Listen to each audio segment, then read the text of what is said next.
오늘은 비유가 잘 드러난 시 하나를 한번 소개해 볼까 합니다. 비유라는 것은 서로 다른 두 사물 사이에 어쩌면 어떤 사람과 전혀 무관해 보이는 물건 사이에 그 공통점이 있을 때 그 공통점을 연결고리로 해서 어떤 걸 표현하는 건데요. 예를 들면은 솜사탕 같은 구름, 그리고 잘 익은 복숭아 같은 아기의 불그스름한 볼, 이런 것이 비유의 대표적인 얘기겠죠. 제가 오늘 소개해 드리시는 박성우 님이 지은 두꺼비라는 시인데, 이 시는 처음부터 어떤 사물을 두꺼비에 비유해서 말을 하고 있거든요. 도대체 여기서 말한 두꺼비란 무엇일지 한번 추리하면서 한번 생각해 보면서 이 시를 끝까지 감상해 보시고요. 그리고 이 영상 끝날 때쯤에 이 두꺼비란 대체 무엇이었는지 한번 말씀드리겠습니다. 두꺼비 박성우. 아버지는 2마리의 두꺼비를 키우셨다. 해가 말끔하게 떨어진 후에야 퇴근하시던 아버지는 두꺼비부터 씻겨주고 늦은 식사를 했다. 동물 애호가도 아닌 아버지가 녀석에게만 관심을 갖는 것 같아 나는 녀석을 시샘했었다. 한 번은 아버지가 녀석을 껴안고 주무시는 모습을 보았는데 기회는 이때다 싶어 살짝 만져보았다. 그런데 녀석이 독을 뿜어대는 통에 내 양눈이 한동안 충혈되어야 했다. 아버지, 저는 두꺼비가 싫어요. 아버지는 이윽고 식구들에게 두꺼비를 보여주는 것조차 꺼리셨다. 칠순을 바라보던 아버지는 날이 새기 전에 막일반으로 나가셨는데 그때마다 잠들어 있던 녀석을 깨워 자전거 손잡이에 올려놓고 페달을 밟았다. 두꺼봐 두꺼봐 헌집 줄게 새집 다오. 아버지는 지난 겨울 두꺼비 집을 지으셨다. 두꺼비와 아버지는 그 집에서 긴 겨울잠에 들어갔다. 봄이 지났으나 잔디만 깨어났다. 내 아버지의 양손엔 우툴두툴한 두꺼비가 살았었다. 네, 일단 여기까지인데요. 두꺼비가 무엇을 가리키는지 혹시 여러분 알아내셨나요? 네, 혹시 좀 혼자 생각해 보길 원하는 친구라면 잠깐 영상을 정지하고 대체 무엇을 가리키는지 한번 맞춰보기를 바라겠고요. 네, 이제 정답을 공개하자면 지금 여러분이 보고 있는 화면에 사실 정답이 나와 있어요. 여기서 두꺼비란 아버지의 손을 가리킵니다. 왜 뜬금없이 손을 가리키냐 했겠지만은 아버지는 험한 일을 공사판에서 험한 일을 많이 하셨기 때문에 손이 절대로 고울 수가 없죠. 손이 거칠고 우둘두툴하겠죠. 그런데 그 거친 손등을 마치 두꺼비에 비유한 겁니다. 그래서 제가 이 시에 대한 댓글을 봤을 때 이 시는 2번 읽어야 되는 시라고 다들 표현하더라고요.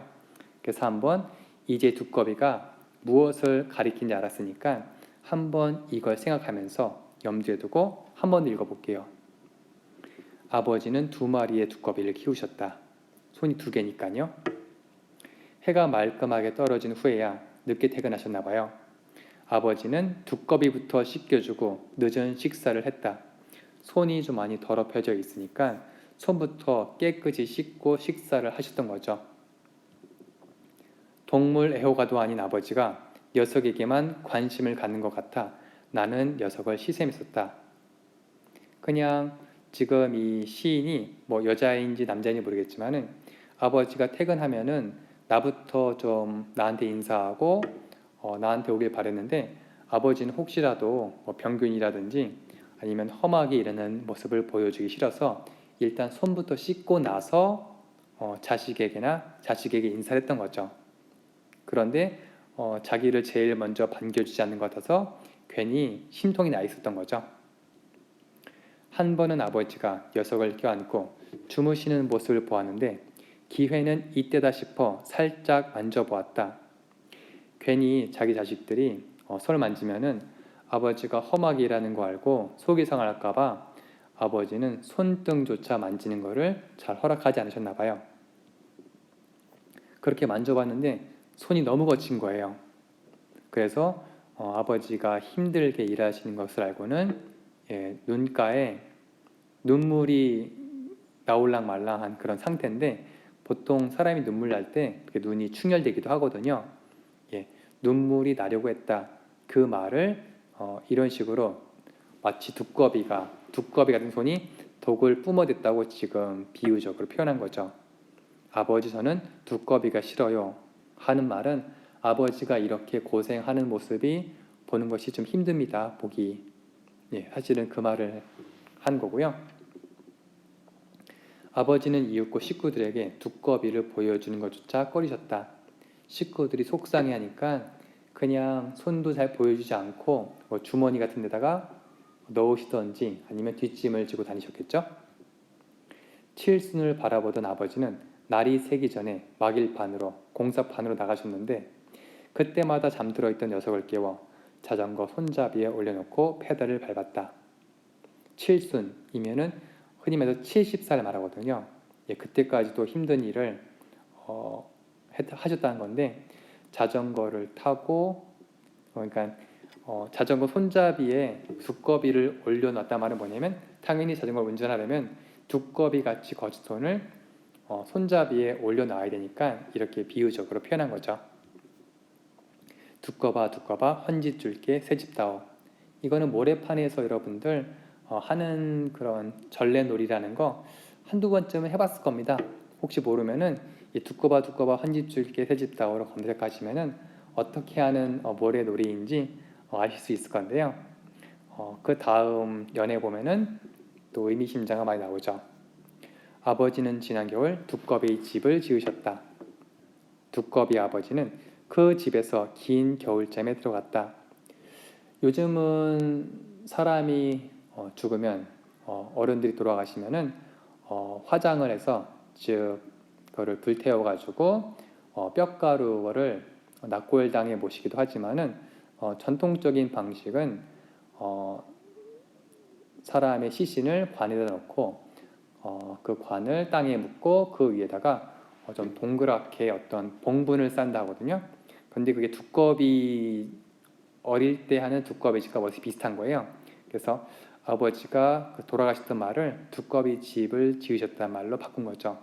보통은 두꺼비 집을 지으면 두꺼봐 헌짓줄게 새집다오, 다시 어떤 새로운 생명이 태어난다, 새로운 것이 나타나는 희망이 있는데, 아버지는 전래동요와는 다르게 다시는 깨어나지 않으셨다는 그 시인 거죠.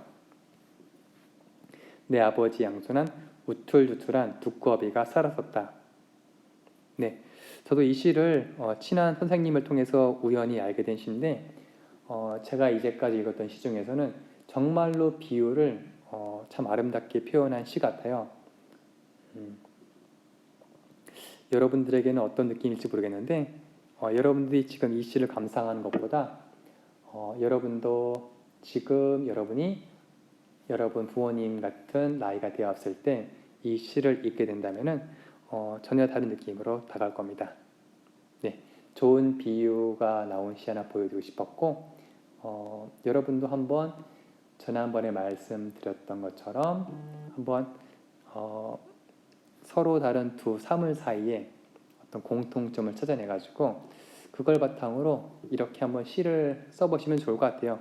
시라는 게 별거 없습니다. 그냥 솔직하게 진솔하게 느낀 그대로 쓰면 됩니다. 오늘 수업은 여기까지.